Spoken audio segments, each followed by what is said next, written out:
here last week, so I'm just going to quickly read his CV for you so that you'll know what an eminent scholar we have in our midst today. William Pennypacker is formerly the Dumay Professor of English at Hope College, where he taught since the year 2000, arriving from Harvard University, where he earned a master's and PhD in the history of American civilization. He's the author of Revised Lives, Walt Whitman, Religion in 19th Century Authorship, as well as numerous articles and book chapters on American literature and culture. Dr. Pennypacker has been awarded more than $2.3 million in grants and has recently become the Senior Director of the Andrew W. Mellon Foundation Programs and Initiatives at Hope College. His lecture and discussion on Whitman focuses on the poet's life and work in the context of the greatest crises in American history, the Civil War, and the present moment.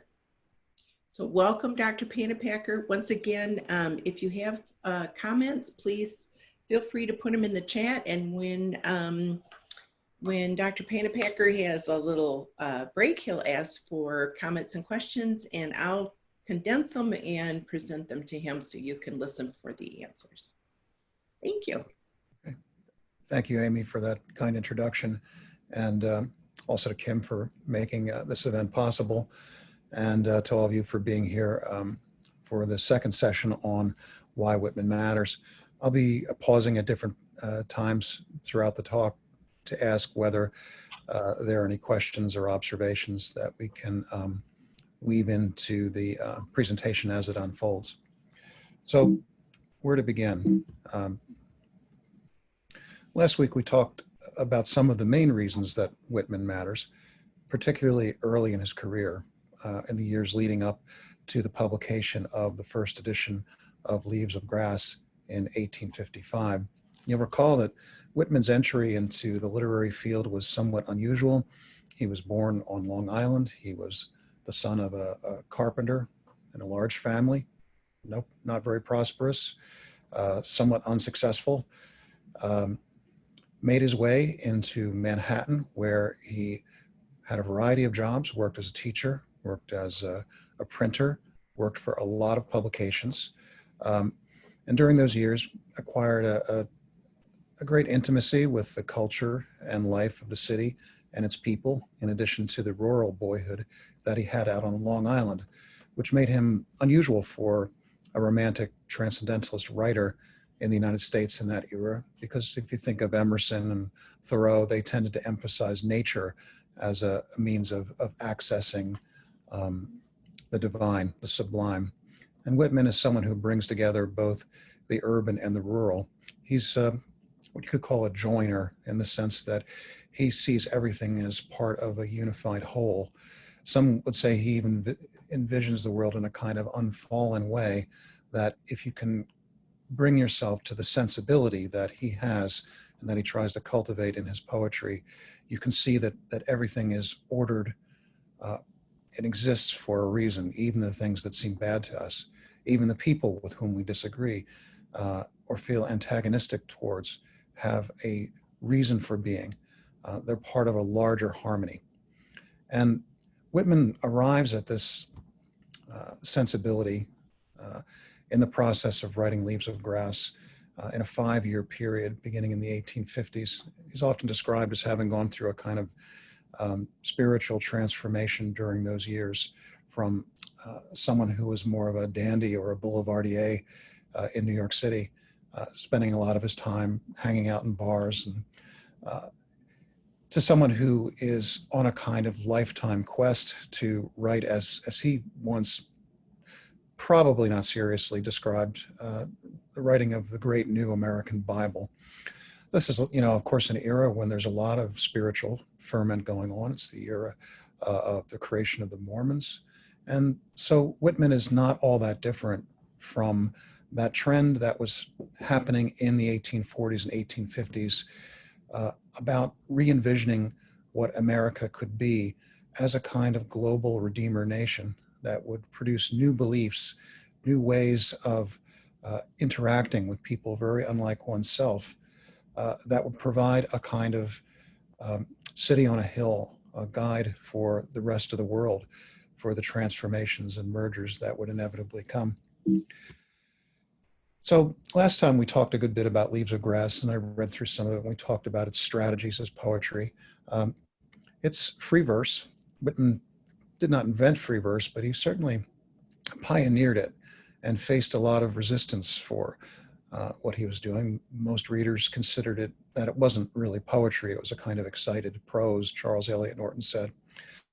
But beyond that, he also introduced a wider freedom of subject matter and faced some censorship for it that we'll consider. He wanted to change literature from something that was primarily Europhile, that was derivative of received traditions from another continent, and to create something that was uniquely, distinctively American. And so in passages like this, you see Whitman, the poet. You know, we have to always make this separation between Whitman, the man. When you know everything about him or much about him biographically, there are many things that one could be unhappy about.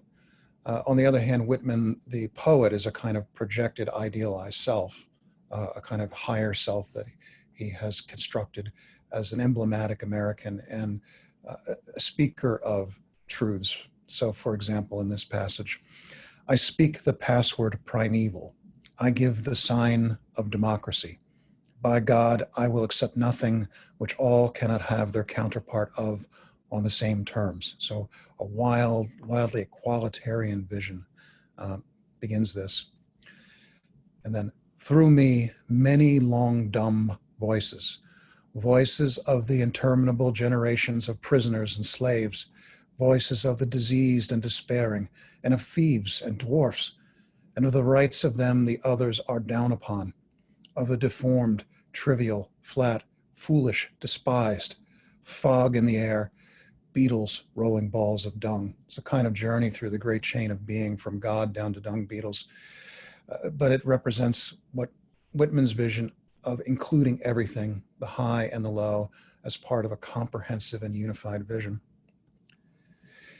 Also important for Whitman, maybe more important than his accomplishment as a pioneer in free verse and being inclusive of a wide range of American subject matter and vernacular language, is that his project, his lifelong project really, was the fostering of comradeship and unity in the urban and national contexts. You can think of New York in the 1850s as a cauldron of antagonistic groups, whether it's on the basis of class, race, ethnicity, religion, politics, very much as American culture often can be described today. And what he was trying to do with this poetry, not just Leaves of Grass, but the whole body of work, was to build a common culture, to build things, to create things that every American could at least theoretically agree upon, and to look at one's fellow Americans as if they were oneself. So that it's this idea of the transcendentalists that everything is one, everything is unified. So that if you are hating somebody else, you are in effect hating yourself. And so we have passages like this where, and I've read this at length last week, but long passages, the catalogs of the different kinds of people that one might encounter in a city or in the country. So for example, the machinist rolls up his sleeves, the policeman travels his beat, the gatekeeper marks who pass. And then he describes the young fellow drives the express wagon. I love him, though I do not know him. So Whitman's poetry tries to express an overflowing love for one's fellow human beings, men and women, North and South, and especially as we go through the Civil War period, to say that there is no division that the human heart cannot triumph over. The Civil War, of course, does come. The 1850s, in the middle of which Whitman is writing, is a period of drastic escalation of sectional tensions. Ultimately, with the election of Lincoln, the South secedes from the Union. The war begins with the firing on Sumter. The troops are called, they muster in the hundreds of thousands, with great excitement in the beginning, as there always is, thinking the war will be over by Christmas, as we always do, not knowing that this would become a cataclysm that would claim somewhere between 600 and 800,000 lives and destroy large swaths of the American South and disrupt the lives of countless other people who are connected to the loss of all those who were in the war and the destruction of property in the years afterwards. So at the beginning of the war, there's an uncharacteristic turn in Whitman, a sense that finally it's here, the long-awaited battle that we've been working towards for generations now, since at least the Compromise of 1850, which in effect nationalized slavery with the Fugitive Slave Act, and maybe even going back to the Declaration of Independence. Jefferson said that the issue of slavery was like a coiled snake under the table, that it was going to bite us at some point in the future, and the United States was unable to resolve it at that time, but the reckoning came. And when it did, even Whitman, this gentle soul who sought comradeship with his fellow citizens of New York and nationally, could write a poem. This would appear in the newspapers too, like many other pro-war poems in that time, called Beat, Beat Drums. And this has been set to music. I don't have it handy, but you can imagine this as a rallying cry to war. Beat, beat drums, blow, bugles blow, through the windows, through doors, burst like a ruthless force, into the solemn church and scatter the congregation, into the school where the scholar is studying. Leave not the bridegroom quiet, no happiness must he have now with his bride, nor the peaceful farmer any peace, plowing his field or gathering his grain. So fierce you were and pound you drums, so shrill you bugles blow. And it goes on for many more stanzas, again cataloging all of these people that formerly he saw as living pacifically their lives in the city and the country, now donning uniforms and marching to the front. During these years from 61 to 65, well, just before this, he had published the third edition of Leaves of Grass with Thayer and Eldridge in Boston. And he was hoping it would be a great success. It was the most successful in terms of scoring a major publisher in Boston, which was the literary center of the US at that time. But because of the arrival of the war, no one cared about poetry, or very few did, and they piled up on the remainder tables, and Whitman found himself moving in a new direction. He thought that the Civil War, as it was arriving over the next several years, or as it was developing over the next several years, was inescapably material for a new book, not Leaves of Grass, but something separate. In this case, it would become Drum Taps. And Drum Taps has gone on to, alongside Herman Melville's battle pieces, to be regarded as the major literary production of the American Civil War. Certainly Uncle Tom's Cabin, which preceded it by 14 years, is the major book of mid-19th century America in terms of shaping national sentiments with regard to the peculiar institution, but as they called it.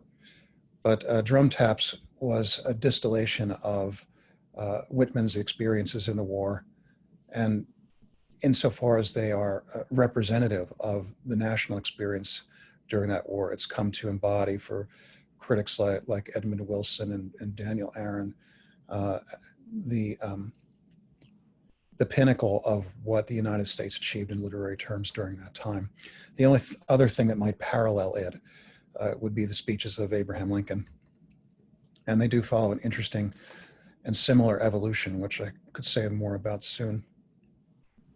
Whitman is, as the war begins, he's still up in New York. He's partying with his friends and working on his poetry and earning a living one way or another.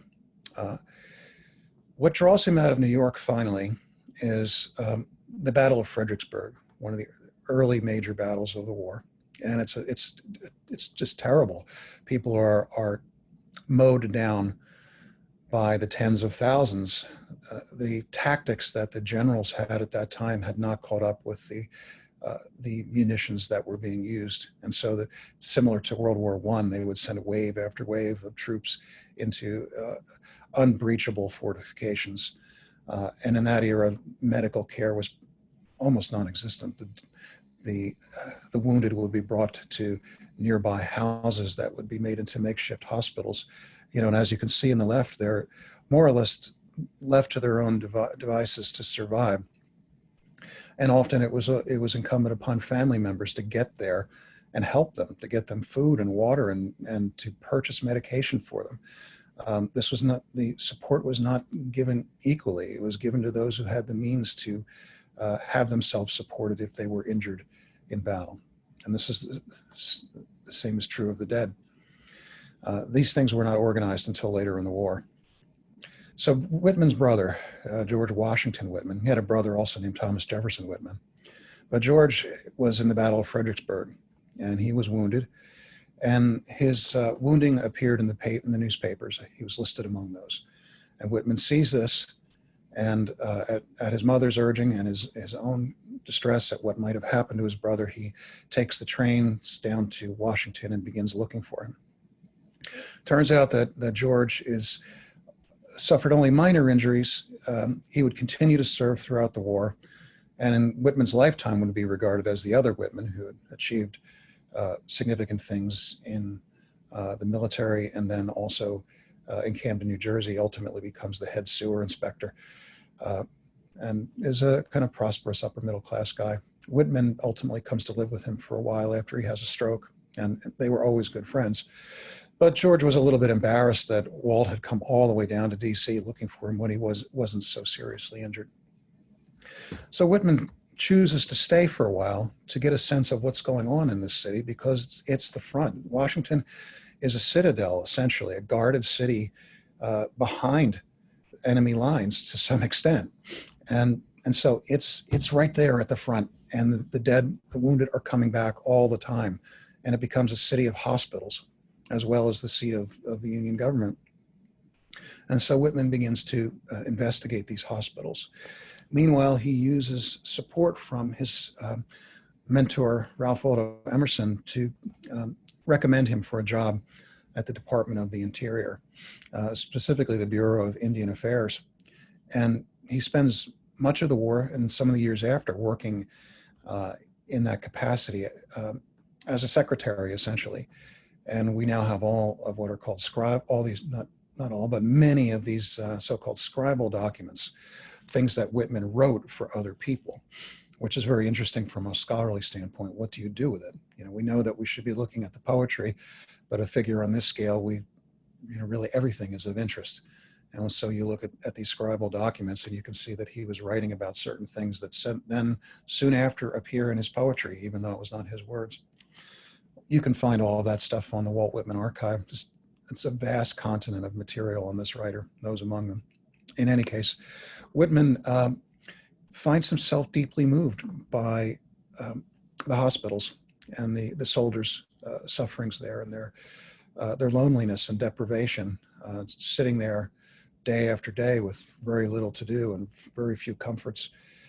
And so he takes it upon himself to become a nurse, not in a medical sense, but in the sense of a comforter, companion, counselor to what are mostly younger men.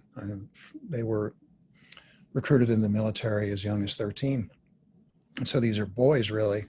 And so he comes in at this time to visit them. He gives them candy. He gives them small amounts of money to buy newspapers. And he reads them his poetry. They inspire him with new ideas for new poems. And this goes on throughout the entire course of the war until the hospitals dissolved. It's part two of Whitman's journey from someone who was a kind of egotist, very self-centered despite his kind of transcendentalist vision of oneness, to somebody who becomes much more other-centered, much more focused on the welfare of these people whom he is serving. So in the middle of the Drum Taps collection, there's what might be the most important poem not in terms of innovation for Whitman, but in terms of his transformation as a person. It's called The Wound Dresser. I'll read you some of it. And he was born in 1819, so he's not that old. He's in his 40s. But like Lincoln, you've no doubt seen these images of how Lincoln aged in the course of that war. And the same is true for Whitman. He was a changed man by the end. An old man bending, I come among new faces, years looking backward, resuming an answer to children. Come, tell us, old man, as from young men and maidens that love me. Aroused and angry, I thought to beat the alarm and urge relentless war, of the Beat Beat Drums poems. But soon my fingers failed me, my face drooped, and I resigned myself to sit by the wounded and soothe them, or silently watch the dead. On I go. Open doors of time, open hospital doors. The crushed head I dress, poor crazed hand, tear not the bandage away. The neck of the cavalryman with the bullet through and through I examine. Hard the breathing rattles, quite glazed already the eye, yet life struggles hard. Come, sweet death, be persuaded, O beautiful death. In mercy, come quickly. From the stump of the arm, the amputated hand, I undo the clotted lint, remove the slough, wash off the matter and blood. Back on his pillow, the soldier bends with curved neck and side-falling head. His eyes are closed, his face is pale. He dares not look on the bloody stump and has not yet looked on it. So the wound dresser also is considered important because it's a kind of hinge between literary movements. We talked about Romanticism before, and Romanticism is a kind of idealistic, visionary literary movement about the spontaneous overflow of powerful emotions mediated by consciousness. Realism is the movement that comes on afterwards, and the Civil War is often given a lot of credit for having brought it on, that the excitement and idealism that led us into that war couldn't sustain the atrocities and horrors that the war unleashed on the country. And so romantic idealism would be seen as naive and foolish by the time that war ended.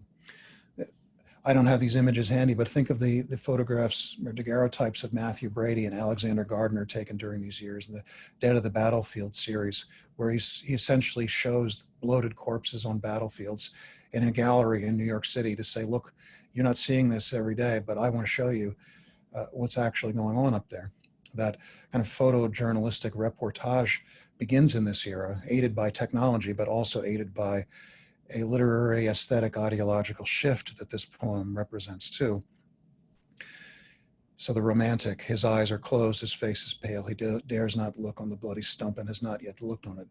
The realist is going to look at the bloody stump. The realist is going to show us what war is, and we can't not be changed by it.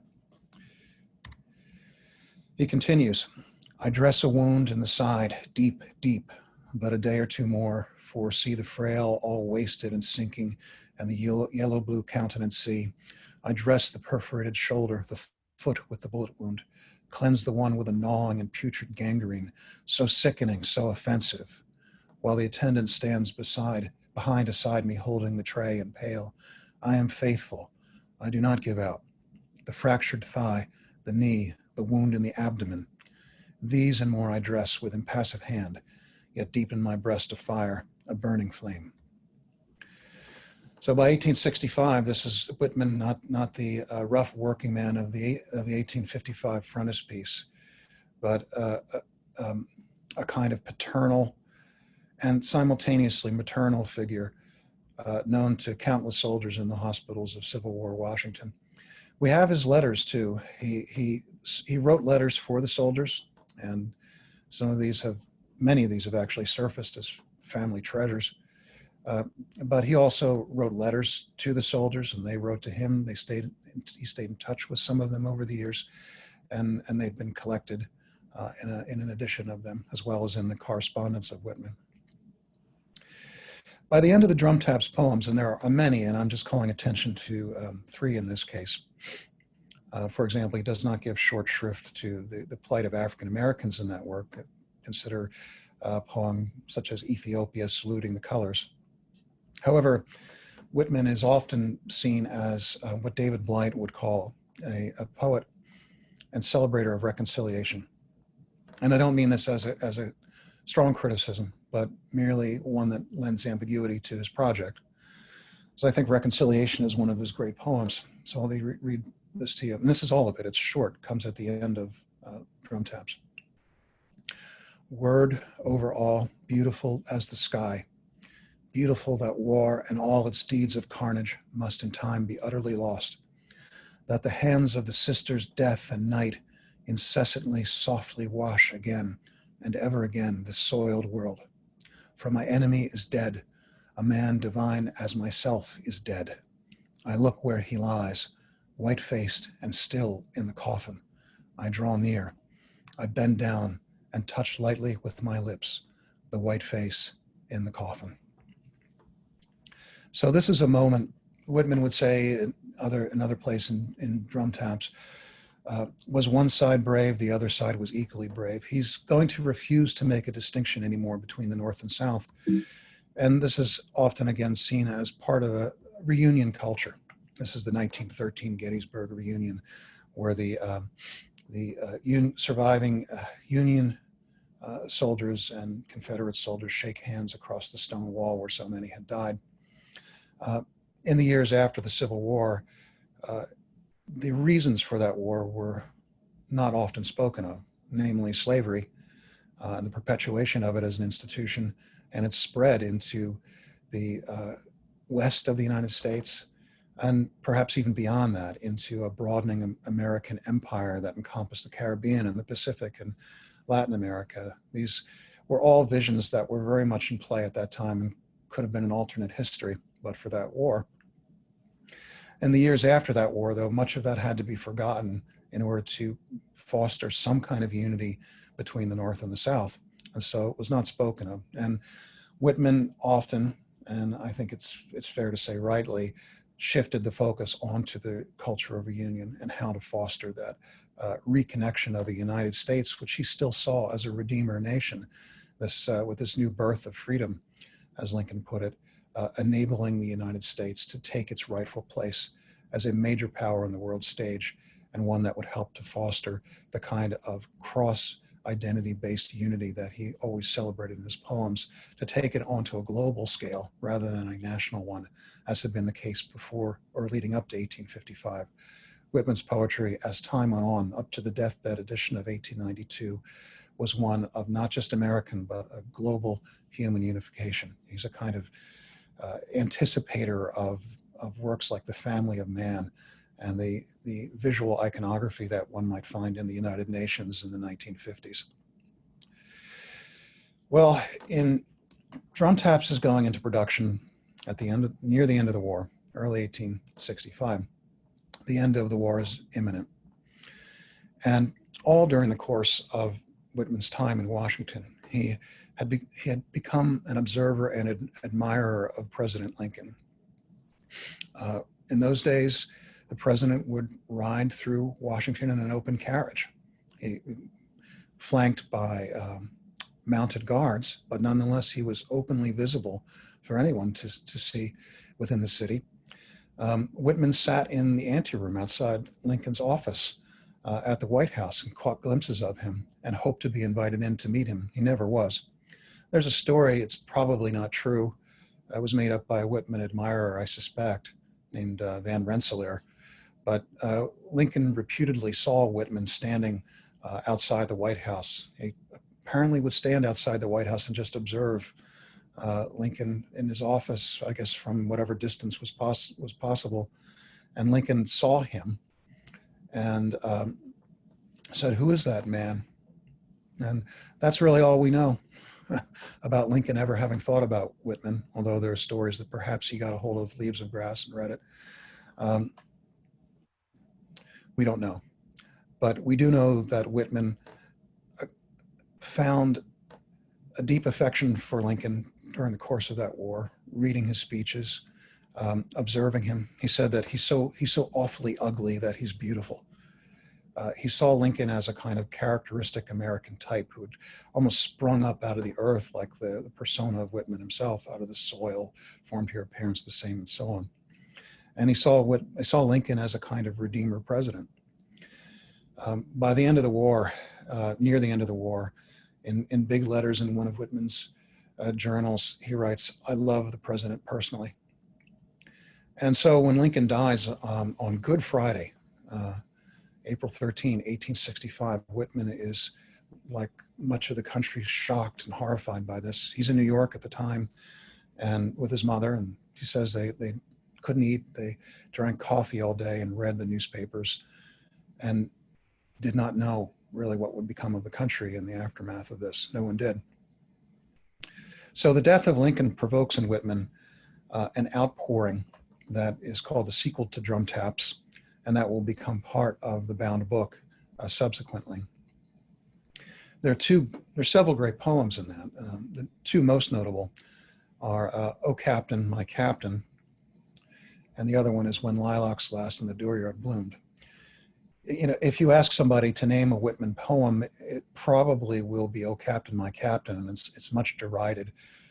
Garrison Keillor says that he was assigned to read this at a student assembly when he was in his teens, and the only way he could do it was in the voice of a humanized basset hound. I won't do that, but I'll read some of this to you. My captain does not answer; his lips are pale and still. My father does not feel my arm; he has no pulse or will.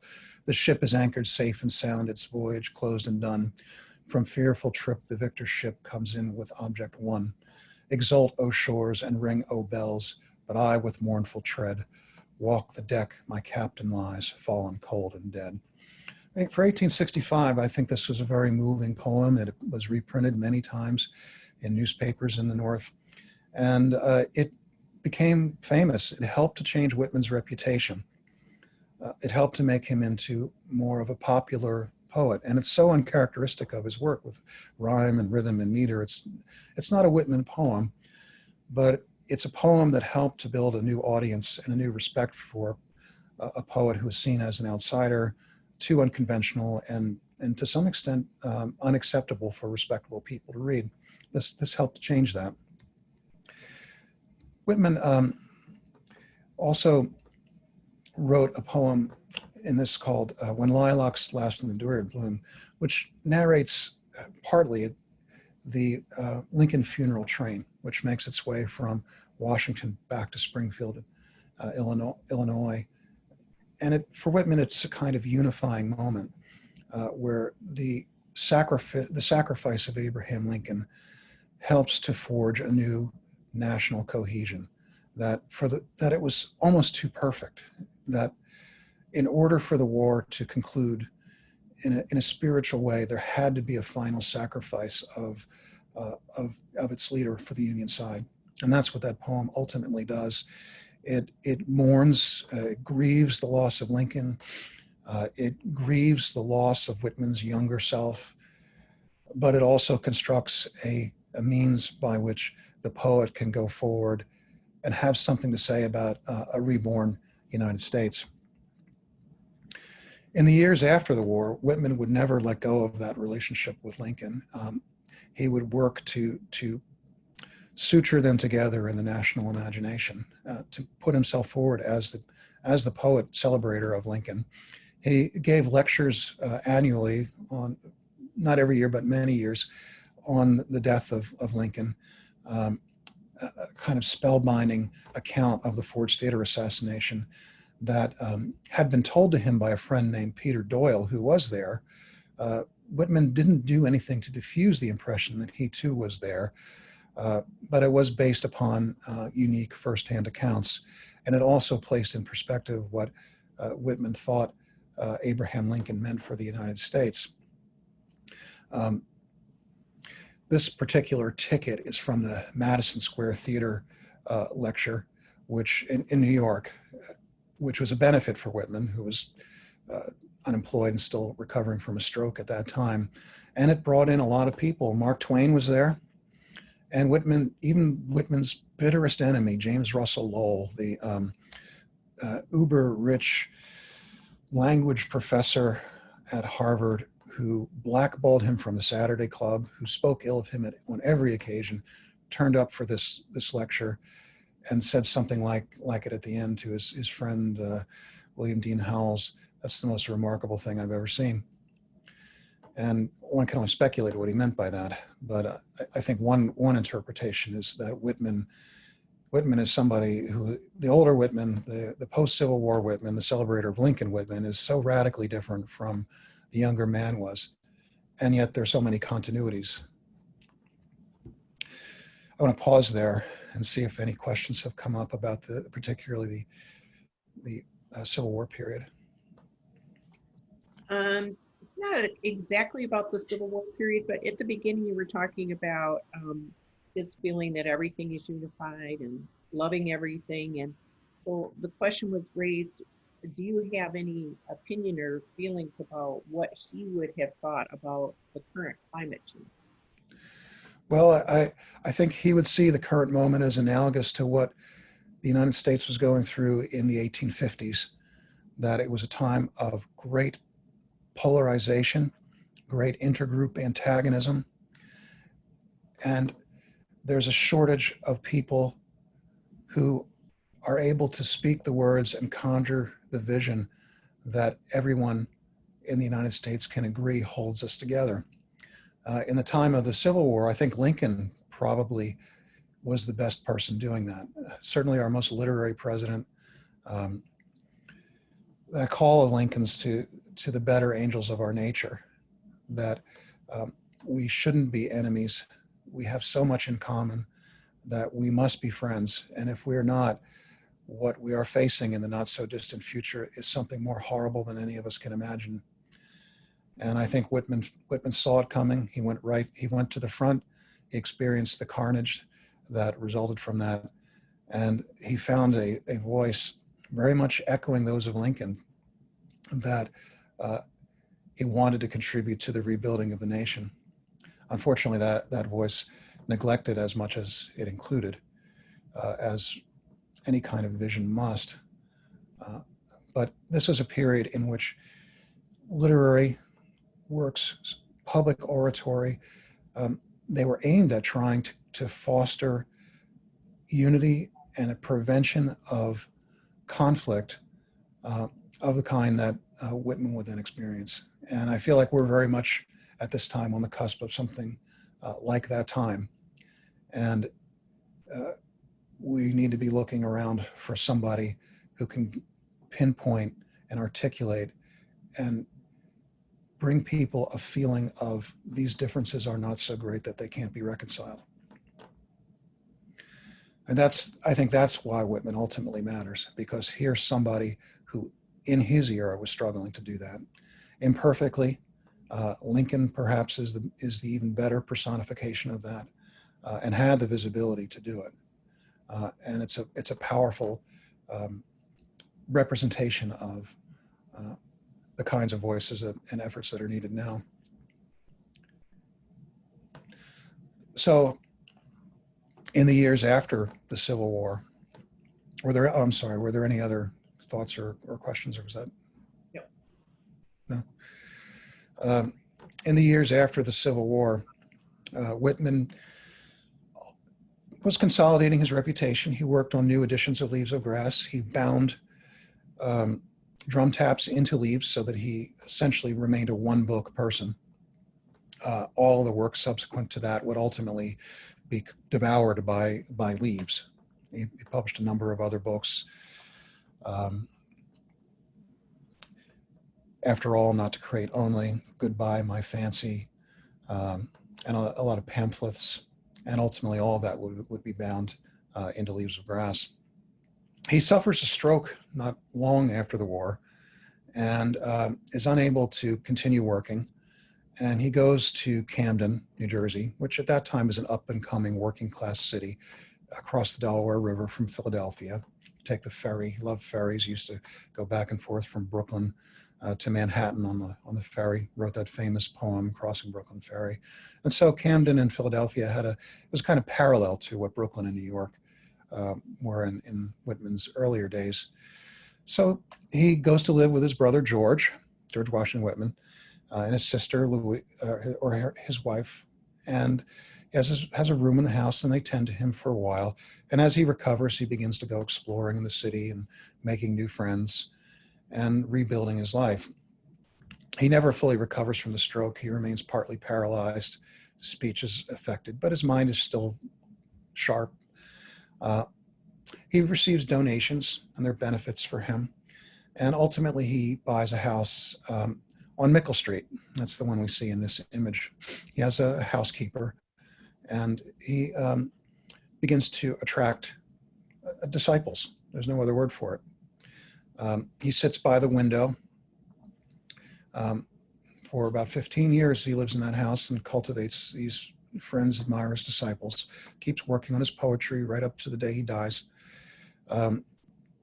He sits by the window, and people would walk by and talk to him because right there on the street. And he's a kind of curious figure in Camden. Some think of very stodgy, respectable. People find him a little bit disreputable. The more progressive types, the young people, find him a neighborhood character, and everyone in Camden knew about him, and many knew him personally. And he becomes a kind of local figure. But he depicts himself in somewhat, by 1881, in somewhat, I wouldn't say negative terms, but at the end of his days, he feels premonitions of mortality. So one of the more compelling poems of that time is The Prayer of Columbus. A battered, wrecked old man thrown on the savage shore, far, far from home, pent by the sea and dark rebellious brows, 12 dreary months, sore, stiff with many toils, sickened and nigh to death, I take my way along the island's edge, venting a heavy heart. I am too full of woe. Haply I may not live another day. I cannot rest, O God. I cannot eat or drink or sleep till I put forth myself, my prayer once more to thee. Breathe, bathe myself once more in thee, commune with thee, report myself once more to thee. It's about this time that Whitman secures the best publisher of his career, Boston's Osgood and Company, which was the successor firm to the famous Ticknor and Fields, who had published Emerson, Thoreau, Margaret Fuller, all the great transcendentalists of Boston. So for Whitman, this is an anointing of Whitman in many ways, and a culmination of his chains of influence in that particular local literary market, which had a national market beyond it. I mentioned this is a twice told tale now, but I'd mentioned last week how in those days works had to be examined by the postmaster to make sure that they weren't obscene, so that they could be sent through the mail. And the postmaster at that time did, in fact, deem them obscene, and so they could not be mailed. And that meant that this book could not sell. It wasn't possible. So Osgood said to Whitman, look, you can change the poems, the ones they objected to, and then we can send it out. It's just like a repeat of what happened with Emerson back in the 1850s, where Emerson said, tone it down, then you'll be more successful. Whitman said, no way, I'm not doing it. Everything must stay the way I wrote it. And he takes the stereotype plates back to Philadelphia, and through his relationships there, the Reese Welsh company, smaller publisher, but looking for opportunities, publishes their edition of it intact. And it becomes in terms of poems, a big seller. And the donations begin to pour in, the requests for autographs and signed photos. Whitman starts to become a celebrity on a scale that he had never before experienced. And, remember before this too, that he lost his job. And I forgot to mention this, but he had lost his job from the Department of the Interior for being the immoral author of an obscene book. And he got another one, but this was a minor controversy at the time. So this issue about Whitman as the writer of obscenity is something that had dogged him throughout his career. And it's fair to say that he was writing in a way that was very much contra to the Victorian sense of propriety.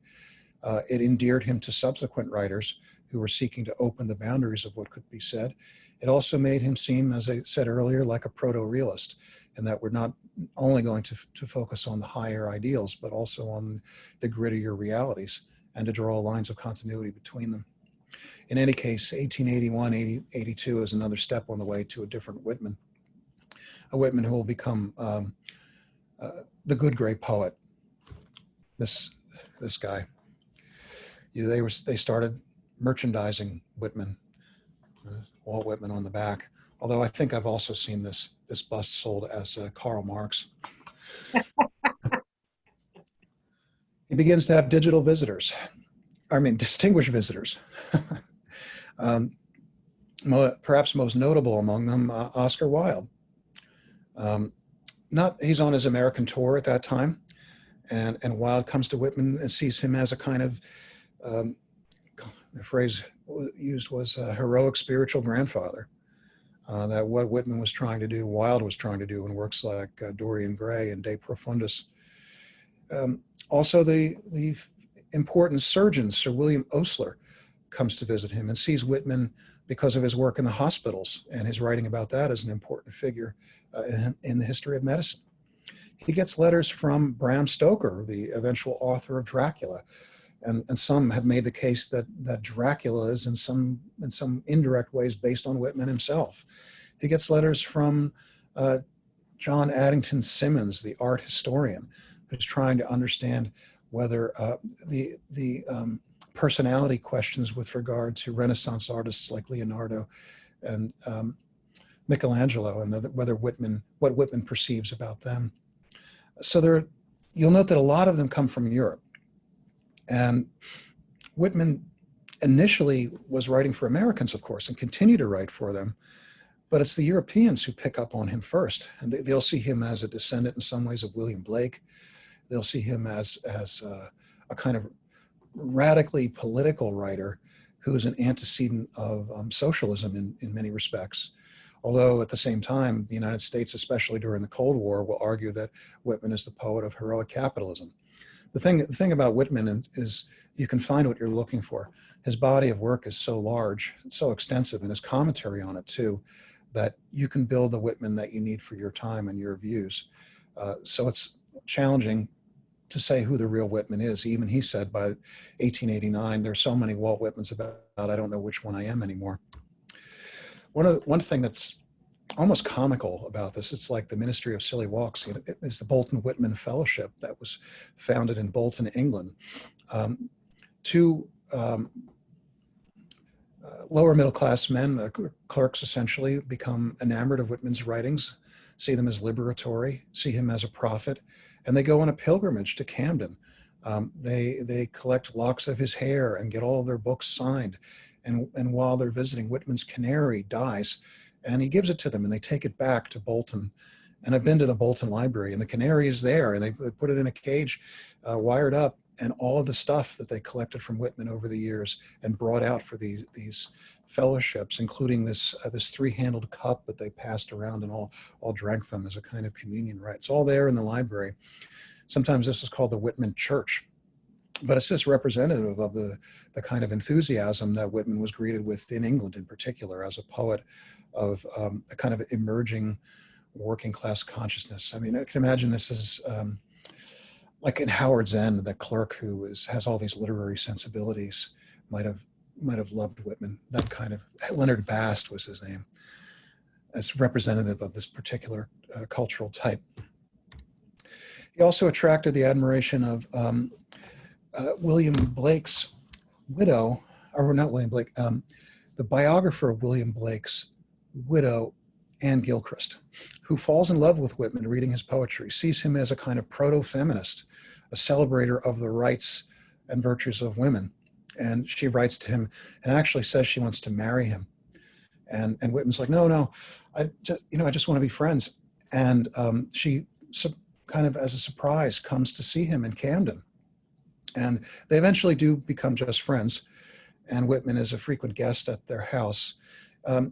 Anne is often depicted as someone who has a kind of wayward affection for Whitman. But I think the real reason she came to Philadelphia was because their medical college admitted women, and her daughter wanted to be a doctor. and the painting on the right depicts her. And her son wanted to be a painter, and Philadelphia had the Pennsylvania Academy of the Fine Arts, and it was a great place for him to study. So I think Anne came over for the education of her children, but she also came over because she was devoted to Whitman's work and wanted to meet him. And they became friends for years after that, fostering an even wider network for Whitman among the intellectual circles of England and Philadelphia.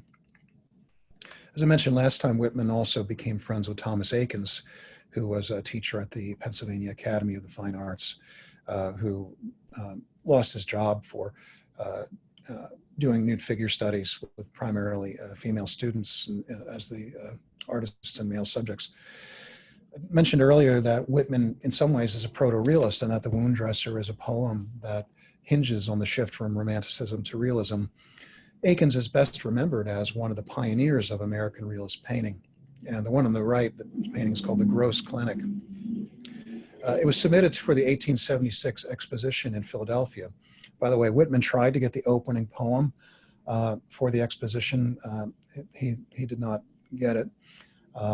It was called Song of the Exposition, but Whitman was just politically not well enough connected to get that role. This painting similarly was submitted for an exhibition of paintings at the exposition and was rejected and put in a separate building for medical supplies. So scalpels and so on were displayed alongside this. It was a trade painting rather than a work of art based on what the curators thought at the exposition. But it's a remarkable representation of what the realist artist is. So you have this figure of Samuel Gross, who's a real person, a real medical doctor, and in his hand he holds the scalpel, which is very much like the artist's brush or the pen of the writer, his hand covered with blood. The figure in the lower left is the mother of the person on whom the surgery is being performed, and she recoils in horror from what's being seen there, in some ways embodying the romantic refusal to look at the grim realities that we see depicted in poems like The Wound Dresser. And then beyond this, we have the audience. Eakins himself is in that audience. And in other paintings by Eakins, there's one of a boxing match in the Philadelphia Museum of Art. You can spot Whitman recognizably up in the audience for the boxing match. Eakins will also do a portrait of Whitman, which is probably his best, easily found on Google. So Eakins and Whitman were simpatico in many ways, outsiders, rebels, realists, people who ultimately would be celebrated in their later years and in their afterlives more than during them. Whitman attracted a number of disciples, probably the most notable of which was Horace Traubel. He was a bank clerk and a printer. He ultimately published a magazine called The Conservator, which focused on Whitman quite a lot, but also on socialist politics. He was active from the 1880s to about 1920. He created the Walt Whitman Fellowship, which met every year to celebrate Whitman's works in the United States, primarily out of Camden and New York, though sometimes Boston, sometimes Canada. He helped to spread the word about Whitman in very devoted terms. He also, when he shows up on Whitman's doorstep as a young man, curious about his poetry and politics, he always wanted Whitman to be a socialist. And Whitman said, "I'm not a socialist, but I'm not an anti-socialist either." Whitman is always a both-and kind of guy. But Traubel put together something like, there's three. I've got about 5 more down here. They just finished publishing them about 20 years ago. All of his transcriptions of his conversations with Walt Whitman in Camden. So he would go there every day and they would talk, and he would shorthand it all out, and then later he'd longhand it all out. And this became the basis of this massive set of volumes describing or having all of this dialogue with Whitman over a period of 10 years. And so it's become a fantastic resource to be taken with a grain of salt regarding all things Whitman during that time. Well, Whitman dies in 1892. He had been working on the final deathbed edition of Leaves of Grass in the year leading up to it. He was in his 70s, which is fairly long life for this time. He had lived to see his reputation grow to an international level. He had also seen himself widely criticized and he continued to be. Some still regarded him as obscene and something of a P.T. Barnum of literature. Others regarded him as a prophet for real. There's a Canadian doctor. His name is Richard Morris Buck, and he wrote a book called Cosmic Consciousness, as well as a biography of Whitman. It's an almost ghost-written biography of Whitman. Like Whitman heavily edited it. And there's a line in Cosmic Consciousness in which Buck tries to sketch out the great prophets in human history. And he says there are three great prophets in human history: Jesus, Buddha, and Walt Whitman. And wait for it. And the greatest of these is Walt Whitman. So Buck is an outlier with regard to the stature that he gives to Whitman, but he's representative of the full. He bookends the full spectrum of people who made something out of Whitman's work and life that would continue into our own time. Whitman was a self-aggrandizer in some ways too. He wrote his own reviews. They were always positive. And this caused this tomb that he constructed at the end of his life caused some consternation, because he was often complaining about poverty and soliciting donations, while at the same time he was stockpiling an enormous sum of money to build this tomb in the Harley Cemetery near Camden. And it was based on a drawing by William Blake called Death's Door, and it is truly massive. He didn't have enough when the cost overruns were so large. He didn't have enough money, and his friends had to pay the rest of it off for him, and this caused some real disappointment among even his closest admirers with regard to why he would do this. But I think you could say that Whitman was trying to create a pilgrimage site for admirers of his work, and that's. Let me skip down a little bit.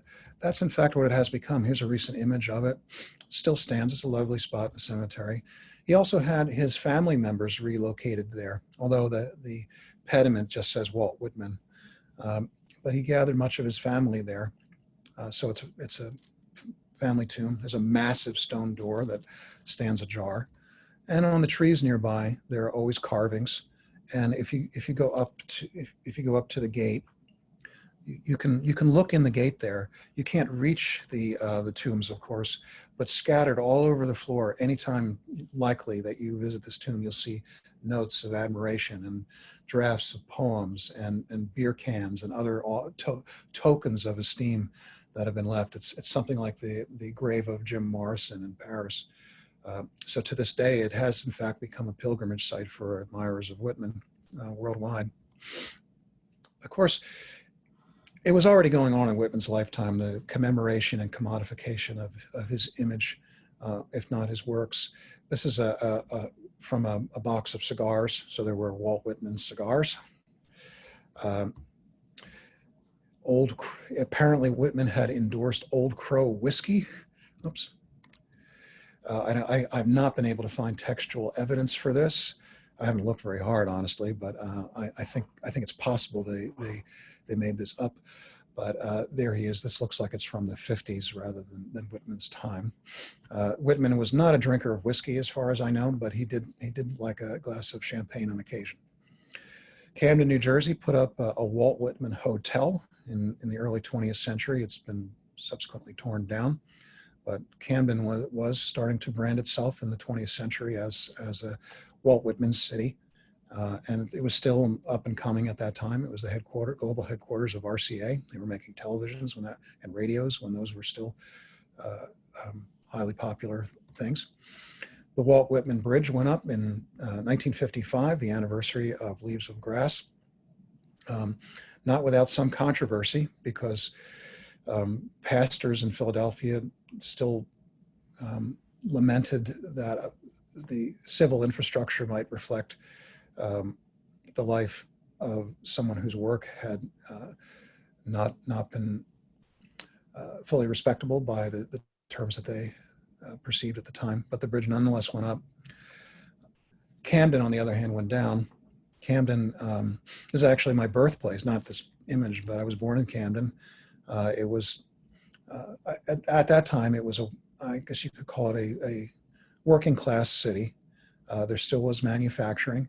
There was opportunity to own a home, a modest row home for many people there. But the civil disorder of the late 60s, the rioting, there was an event, a sniper shooting downtown in which numerous people were killed.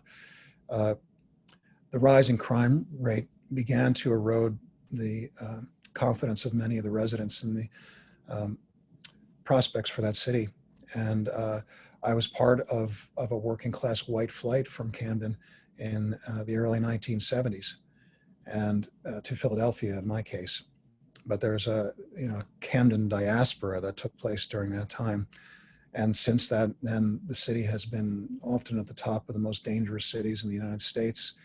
The Whitman house has been preserved, but of course it's an alarming situation, or it was an alarming situation, because there were so many fires in Camden during the 70s and 80s. It was like the Bronx, people burned down, arson was rampant. And there was fear that the Whitman house would be lost. So both houses adjacent to it were purchased in order to help preserve it. But there's very little there on the street now except that house. And on the other side of the street, it's well preserved, and you can go on a tour, and you can sit in Whitman's chair or on the edge of his bed and hold his cane and wear his, or at least I was allowed to. I guess Whitman scholars get special privileges. I should just tell you that, like, probably the biggest special privilege I've had, in addition to handling so many of the manuscripts and other original works of Whitman, when I was a graduate student at Harvard, working out of the Houghton Library, I was asked to assemble an exhibition on Whitman's life and works. And there's something in that library called the Z Closet. If you've done library work, you know about the Z Closets. That's a place for stuff that doesn't belong anywhere else. You don't know how to catalog it. And there was one object in the Z Closet. It was Walt Whitman's death mask. So when he died, one of Eakins' students came over and put plaster all over his face and then pried it off with the object of ultimately making sculptures of Whitman cast from that mask. And the mask survived, and it was in the Z Closet. So you flip it over, and in the back, you can look into it, and it is the mirror image of Whitman's face. But what's even more interesting about that is they must have pulled off half of his beard, getting that plaster off of his face. And so you could put your hand in there, and there's a spooky feeling of you're actually touching the beard of Walt Whitman. So these are rare. These are some of the rare privileges you get when you spend a lot of time working on an author. And I suppose I was given a few of those in various tours of Whitman's house. So if you go to Camden, it still stands. You can see the inside. It is modest, but well maintained. There's a library for Whitman's works on the right, and I believe there's a community center of some kind on the left. So what to say about all this at the end? Well, let me pause and see if any questions or thoughts have come up. There is one question. Is there a current poet or writer whose work reflects the sensibilities of Whitman? I don't know. It's too soon to tell. I would say in the 20th century, the one who came closest was Allen Ginsberg, especially in his 1955 poem Howl. And he self-consciously modeled that on Whitman, but tried to apply it to the circumstances of his life in that period. I think I'd leave it up to any of you to propose who is the Whitman of our present time. What does it mean to be the Whitman of our present time? Is there a series of boxes that one must check? I guess it would have to be, it's like what they say about, I think Herman Melville said this about Nathaniel Hawthorne, that you don't become the American Shakespeare by imitating the subject matter of William Shakespeare. You become the American Shakespeare by writing about what you know in your own culture. So I would say first, it's not about imitating a mid-19th century American author and the formal technical experimentation that he did. It's about figuring out what it means to be a pioneer, an innovator, and a boundary pusher in our own time. to be the new Whitman, if such a thing could be said to exist, is not to imitate Whitman, but to take the risks that Whitman took and the fights that he fought. And I think if there's one thing, it's with that larger objective, not of fostering hate, but of fostering love for one's fellow citizens and people globally. I was wondering, Frederick Douglass was born in the same year as Whitman and outlived him by 3 years. So what do you know about the mutual recognition or lack thereof between Douglass and Whitman?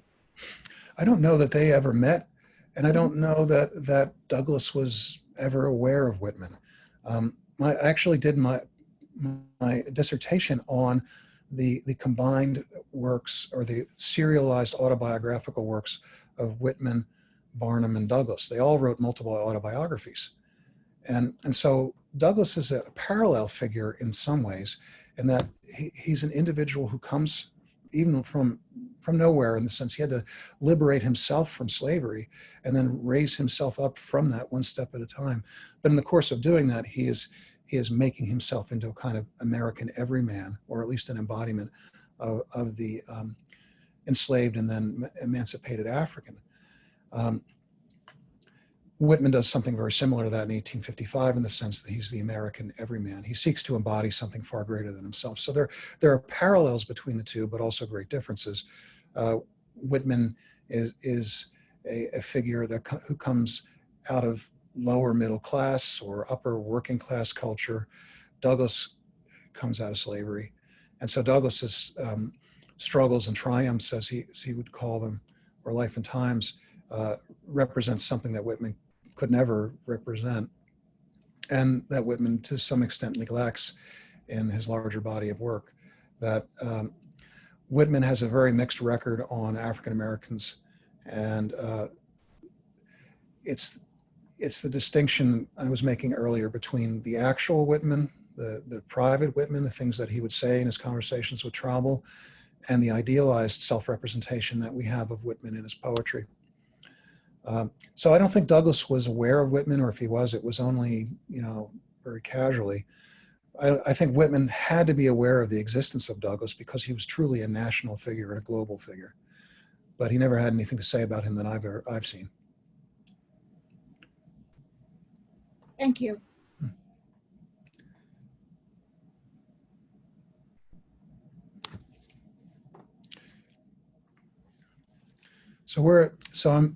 I wanted to wrap this up a little bit early, just to allow more time for questions or retrospection on the whole thing.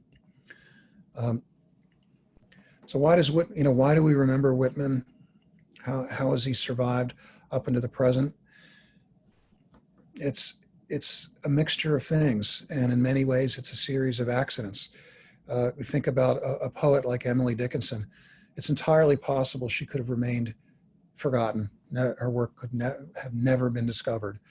What was it that allowed Whitman to be remembered? Some of it was his own marketing of his work, his own self-promotional activities, which, to put it mildly, seem embarrassing, because we want our poets to be, in some ways like Dickinson, completely uninterested in their public reception. On the other hand, Whitman wanted to change the culture, and contemporary writers like Jane Tompkins would say, we didn't like Uncle Tom's Cabin in the 20th century. The modernists didn't anyway, and the new critics didn't, because she was not formally experimental, because her work was sentimental and pious. And then Jane Tompkins would come along and say, well, who cares about that when you're dealing with something as huge and monstrous as slavery? She wasn't trying to write a work of literature.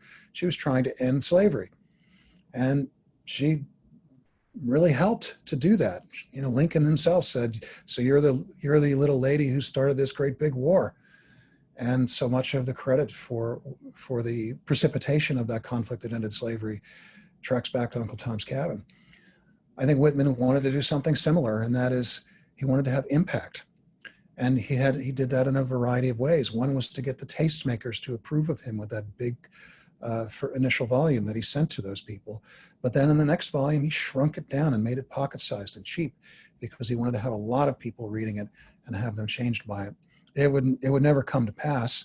Whitman is subcultural, And he is the United States' major poet and the most influential one we produced. And that's a big splash in the pond. But if you ask the average American to tell you something about Walt Whitman, it won't probably be very much like what his overarching vision was. And in that sense, it's unfair to say he was a failure, but we can't call him a success in terms of cultural impact on the same scale as someone like Stowe. And that was what he was striving for. And so as an older man, he was gravely disappointed about his failure to achieve that. On the other hand, how often do poets achieve the level of fame that he did have? Very few.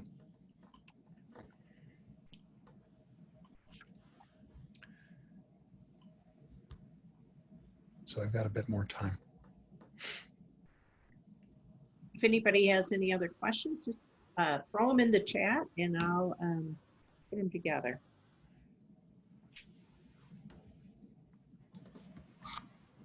Since it's a time of quiet, maybe I can interrupt. My favorite Whitman poem is The Noiseless Patient Spider. I love how he used the metaphor of the spider's activity to be a way of expressing a willingness and wish to extend and find relationships with the cosmos. I think that's often a student favorite as well. Another is When I Heard the Learned Astronomer. And it's this image of a student in a classroom hearing all about the physics of the planetary motion and so on, the origins of galaxies and stars. And he says, you know, I just got completely bored and disgusted with this. This was to paraphrase the poem, and went outside and silently looked at the sky. There's this sense in Whitman of a kind of awe before the grandeur of the universe. And that can be the stars. And he says, leaves of grass, a blade of grass is the journey work of the stars. But it can also be something as small as a spider, or it can be a mouse staggers sextillions of infidels, or it can be this blade of grass. He's like Blake again in that regard, in that he's able to articulate a visionary encounter with things that otherwise would seem beneath our consideration. The smallest thing is worthy of his poetic admiration. And that's certainly a mind-altering way of looking at things. Two of my favorites, I think, are both about things he didn't experience. One is I Saw in Louisiana a Live Oak Growing, and another would be the one where he ceremonially buries a dead soldier and lays him in his grave. Am I right that he didn't make it to Louisiana and he didn't do the other either? But both No, he spent about 30 days in New Orleans. Oh, okay, then that all right, that was real. Mm-hmm. No, it's not inaccurate to say that Whitman would project himself into the stories of other people, the experiences of others. The Lincoln Lectures, for example, was that. All the catalogs, where he makes it himself, where he presents himself as a frontiersman. It's a kind of projection of himself into other people that I think works within his poetic sensibility. But he did go to New Orleans. He did work down there briefly. It didn't last long. Some say he had some kind of transformative relationship down there. It's inconclusive. And that poem may be an articulation of it. The other one I'm thinking is that As I Lay with My Head in Your Lap, Camerado. Is that the one from Drum Taps? And both of those poems too suggest a Whitman who in the 19th century seems to be coming to terms with what 20th century culture would define as a gay identity. And in the mid-19th century, things were not so clearly defined, that these are categories of identity that were largely created by psychology and by policing and by a project of reducing the complexity of human identity to polarized selves that Whitman in his own career and writings, even privately, would never recognize.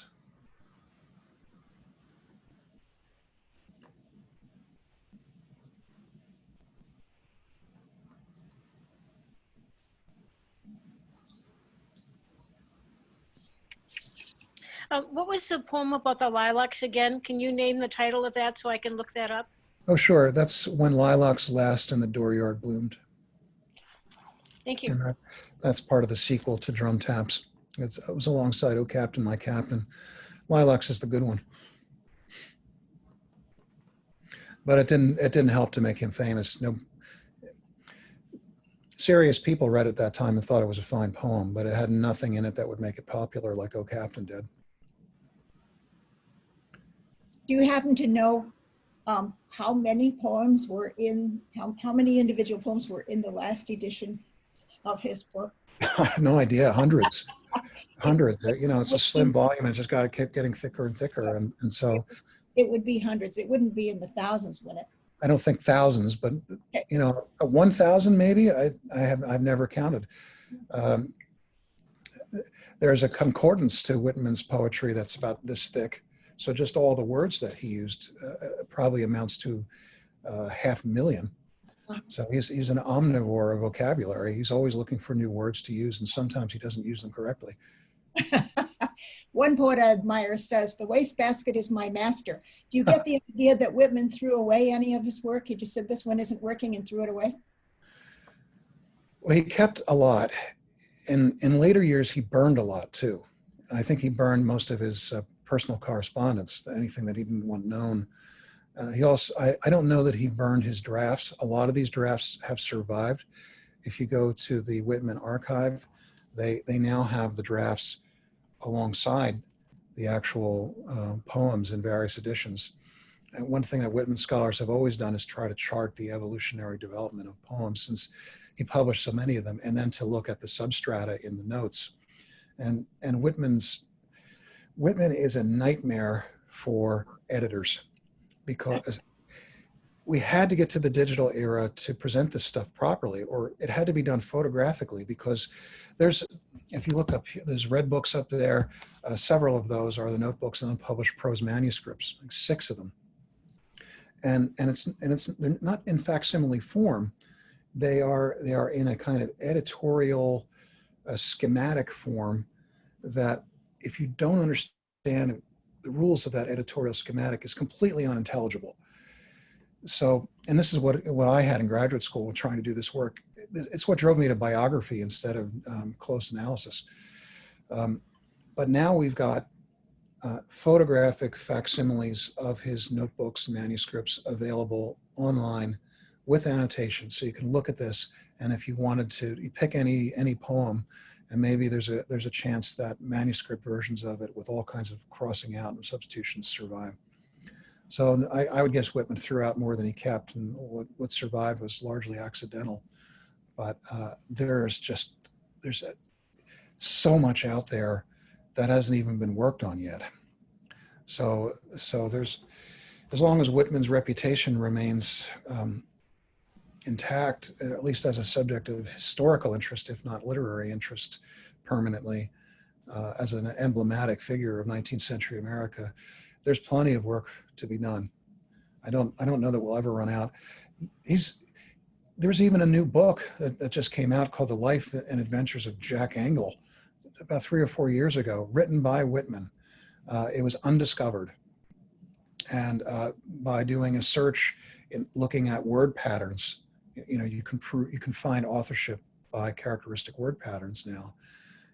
Works are surfacing in the digital archives that turned out to have been written by Whitman, and we didn't know before. So there's new stuff appearing every so often by him, and it has not yet been fully digested by the scholarly community. You mentioned his vast vocabulary. Are there any words that he added to the English language?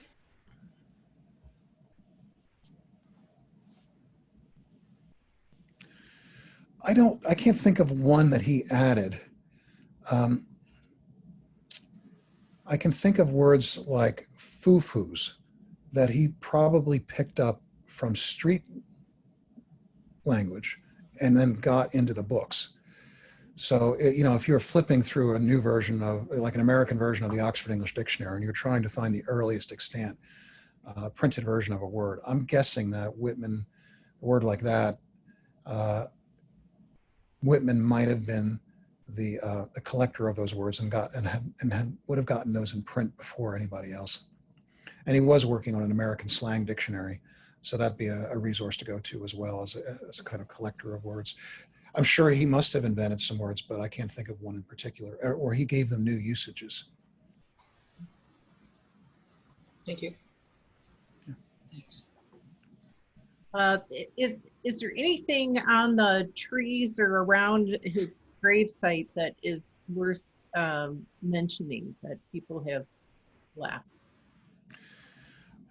I saw a book that came out a few years ago on the notes and other tributes that have been left outside the Vietnam Memorial in Washington, which is quite compelling. And those objects, or at least the written ones, have been saved and archived in the library.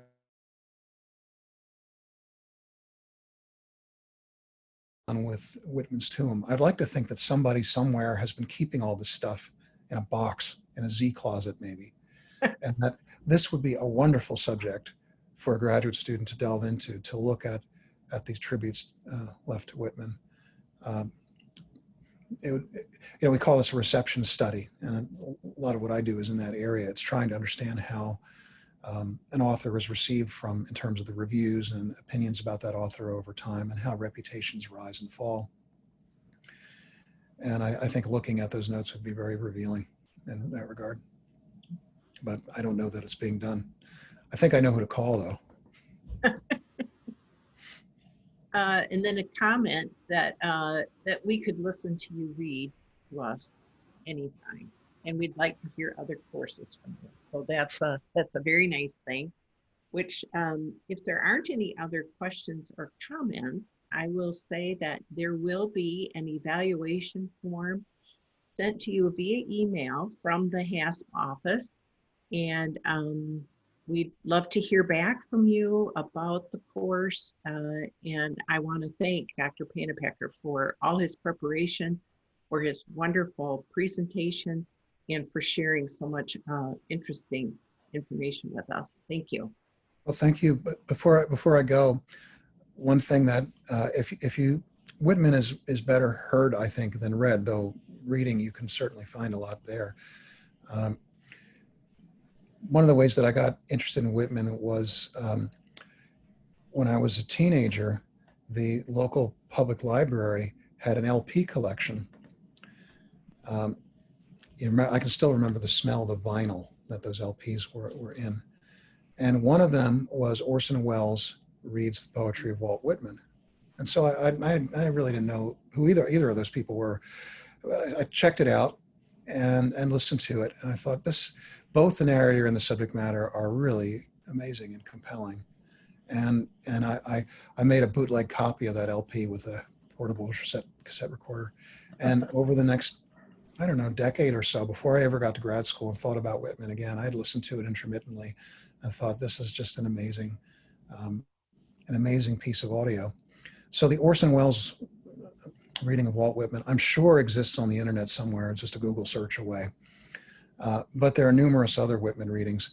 And I think the second best one, if you can find it, I haven't searched for this one lately, but it's by the poet Galway Kinnell. And I think his readings of Whitman, for me, they are the voice of Whitman in my head now. And the Ken Burns PBS series, The Civil War, it's Garrison Keillor who reads Whitman, which felt a little incongruous to me, but it's still well done. And then there are two documentaries to see. One is the old Voices. I'm sure this is on Google. Voices and Visions on Whitman, and Galway Kinnell reads Whitman there, but so does Allen Ginsberg and others. And then there's a new one that came out from the American Experience series on PBS. And that I think is the most up-to-date representation of what we know about Whitman. But in terms of its own, I found it very disappointing aesthetically, if that makes sense. I found it like, I don't know, too mired in the smaller details. Whereas the Voices and Visions one from the 1980s is almost a symphonic work in the way that it's put together from beginning to end. And that would be my the first place I'd go if I wanted to see a video documentary that explains Whitman. And that's all I've got. So that was a long way of saying thank you again for the opportunity to speak to this group. Well, thank you. You've given us a lot to think about and further information to delve into. So thank you so much. My pleasure. All right. Thank you. Kim, are you there? Yep, I'm here. Anything you We'll want to end the class. close out? Hold on.